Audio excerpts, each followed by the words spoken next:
Hello, Carolyn Berghuis here, and I thought I would share with you a quick little video about two main food groups that will help optimize your weight loss. And if you don't need to lose weight, which every once in a while someone doesn't, you get to your ideal weight, and we want to help you to get there and stay there, but we want to help you to maintain that and stay healthy. So these food groups are great for weight loss, and they're also super good for optimal health and maintaining health and well-being and all the things that we want to enjoy while we're here walking the earth. Okay, so the first one is a group of foods that are super low in carbs, which is great because they won't promote this blood sugar bouncing that a lot of foods do.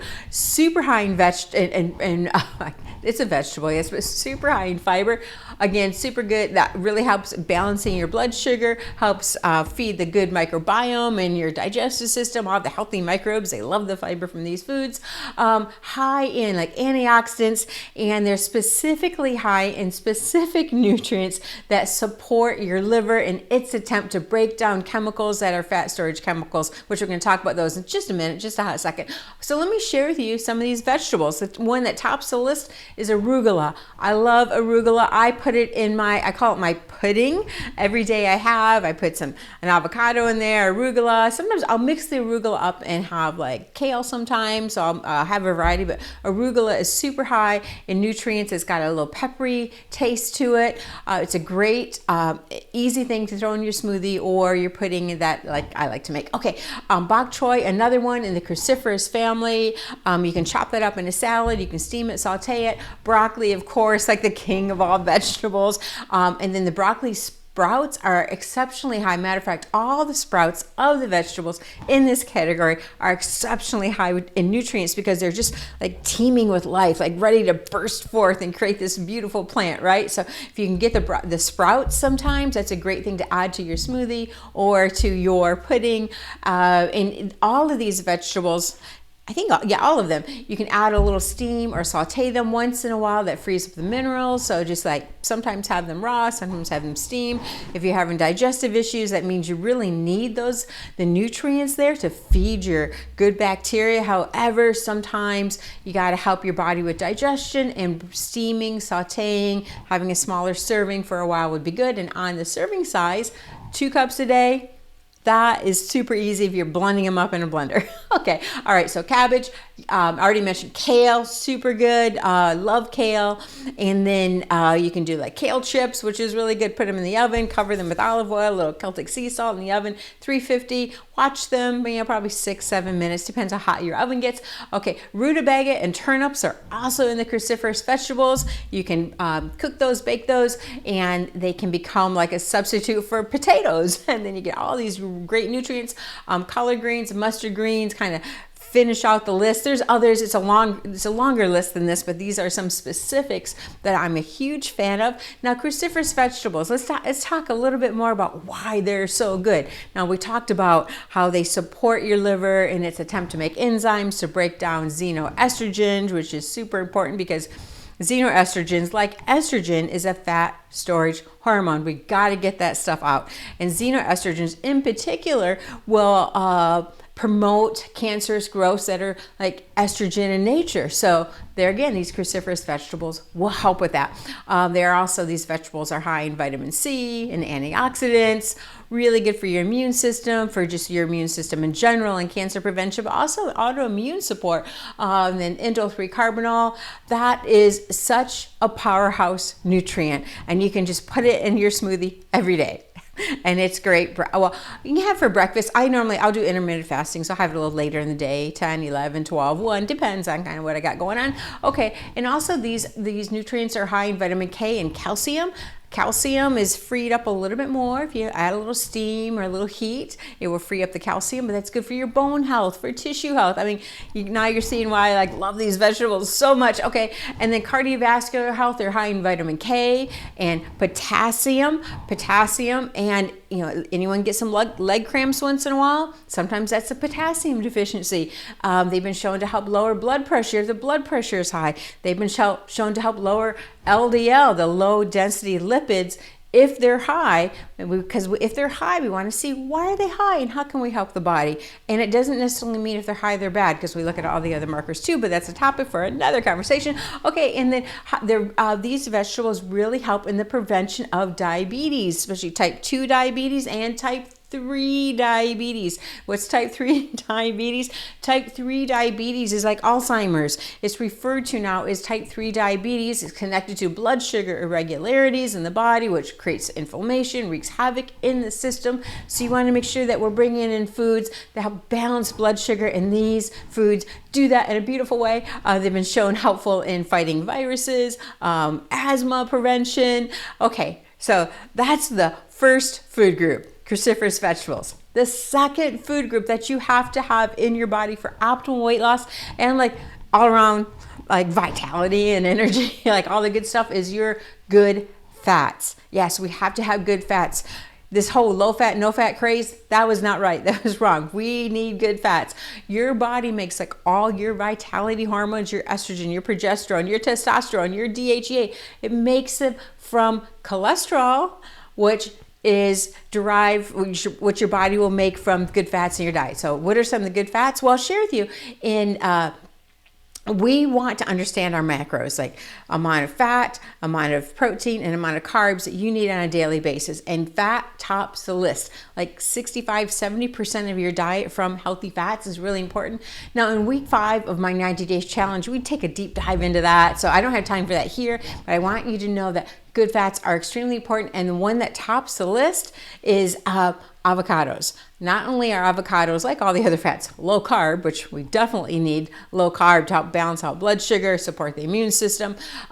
They will help to stave off hunger. You'll feel like satiated for a much longer time when you bring in good fats. In my pudding that I make every day, I throw a whole avocado in there and I am good for hours. I don't get hungry. If I have that, like I just had it and it's, well, it's, oh my gosh, it's 1:45 today. And I had my pudding about 45 minutes ago. So I've just been super busy and didn't get to it yet.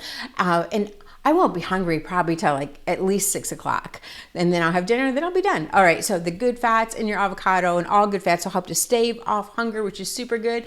And avocados in general, they are super high in nutrients. Vitamin C, vitamin E, which is good for your cardiovascular system, for your heart. Vitamin K, many B vitamins, which you need B vitamins for energy, right?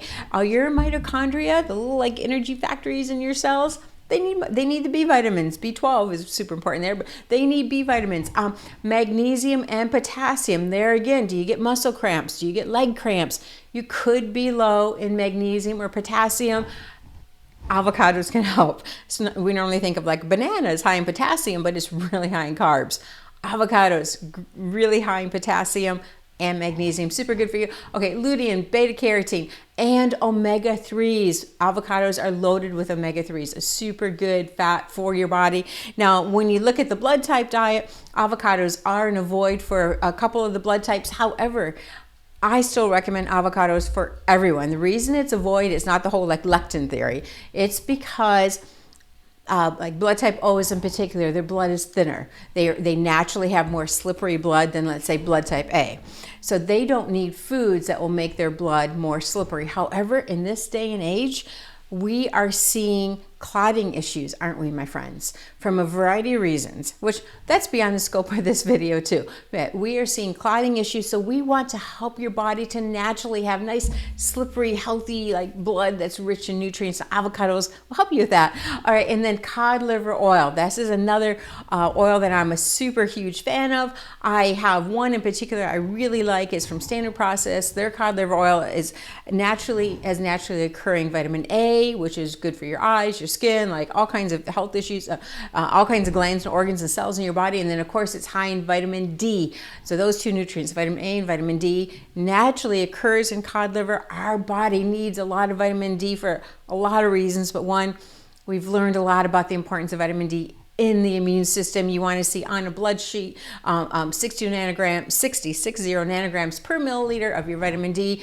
for optimal immune health. I like to even see it higher if someone is experiencing immune challenges. Okay, so cod liver oil, my second fat that I really love. And then as far as like cooking oils and food oils go, olive oil, Huge fan of olive oil. It's an omega-9 oil, and it's anti-inflammatory. Makes me think of Italy. I love olive oil, and in Italy they cook with it. It doesn't like a lot of high heat, but they cook with it in Italy, and it's my favorite place to go. So I'm thinking, wouldn't it be great to have a healing retreat in Italy, like a week-long healing retreat where we go visit some of the sites and like pray and healing work together, or Ireland too. Oh my gosh, be so okay, rabbit hole. Come back, Carolyn, come back. Okay, anyway, down the road. All right, so olive oil, super good for your body. Drizzle it on your salad with a little lemon wedge, really good.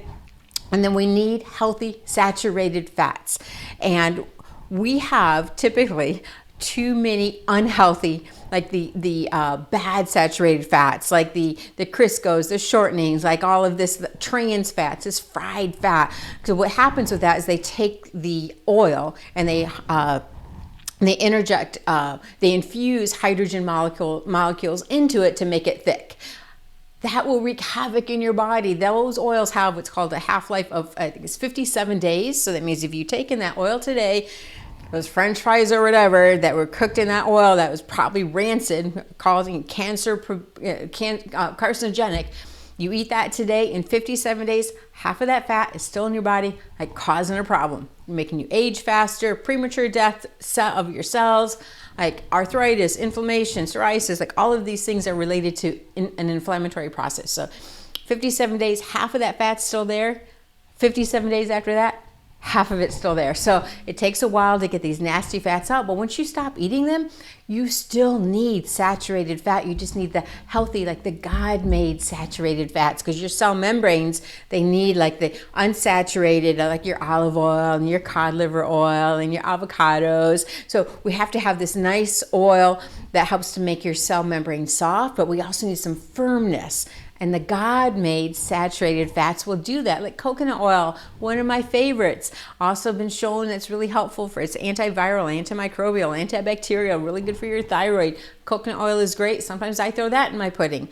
Palm oil is another one. Palm oil is also really good for cooking because it doesn't have a whole lot of flavor, where coconut oil will make things taste a little coconutty. So it depends on the dish, right? And then ghee. Ghee is really good for all the blood types, and added bonus, this goes back. I'll put a link to this book in this week's email, and also, unless you're watching this video like on YouTube or one of the other platforms, it'll be in the show notes. Okay, so ghee is good for all the blood types. It's a neutral, I believe, for all the blood types, but it helps support a healthy microbiome. That's a topic for another video, another conversation, but your healthy microbiome is important for all around health, but especially for your immune system, and also like things like depression, anxiety. There again, it's a topic for another video. Okay, so ghee helps with that, and it's good even for people that are lactose intolerant, because the milk solids are taken out. It's made from butter, but the milk solids and some extra moisture is taken out. So it's really good